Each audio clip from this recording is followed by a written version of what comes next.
Une nouvelle série complète chez Rotel?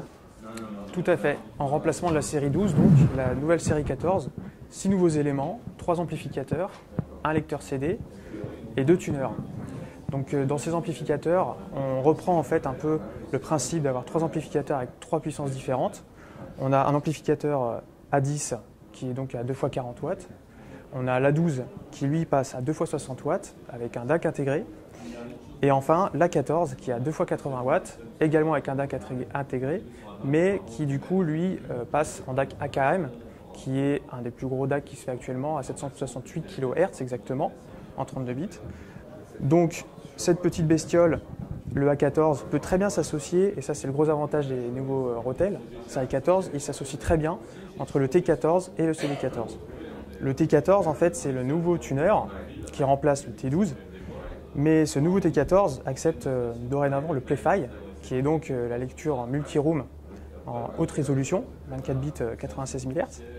Et donc il est équipé du Wi-Fi double bande, Play-Fi, également AirPlay, et le tout connecté donc au A14, on peut facilement diriger, on va dire, avec son application Rotel 14 qui est sortie tout récemment, on peut du coup piloter les appareils entre eux, également avec le CD14.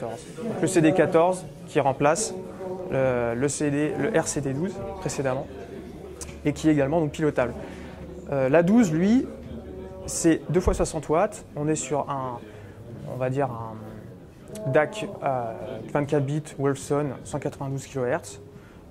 Excellent petit appareil intermédiaire entre l'A10 et le A14.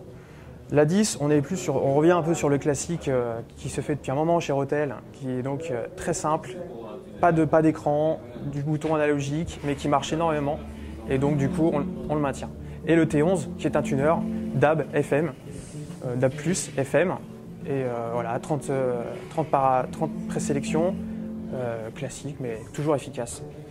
On parle d'amplification de quel type? On est en classe D, en classe A? Alors on est en classe AB, 2 x 40 watts pour le A10 classe AB, 2 x 60 watts pour la 12 classe AB, et la 14 monte lui du coup à 2 x 80 watts. Il y a aussi un CD, caractéristique du lecteur. On est sur un DAC Wolfson à 192 kHz, on est passé dorénavant sur un tiroir, on n'est plus sur le manche-disque, donc mécanique typiquement CD, on n'est plus sur une mécanique DVD, ce qui était un petit peu la critique précédemment sur la série 12, maintenant ça devient une force. Donc redesigné. Le design aussi change évidemment par rapport à la série 12. Et voilà, donc on est sur un effet un peu plus biseauté, on n'a plus l'apparence des vis. C'est un très beau produit disponible en noir et du coup en silver. Donc sur les 3 amplis, donc la 14, on est sur un modèle qui est donc à 1 300 €. La 12, on est sur un modèle à environ 1 000 €, c'est 1 000 €. La 10, on est sur un modèle à 500 €. Et sur les tuners, donc le T14 qui lui du coup est un peu la bête streamer très efficace, du coup est à 849 €. Le T11 est à 400 €. Et enfin le CD14 est à 700 € TTC. Disponibilité? La disponibilité de la série 14 est immédiate.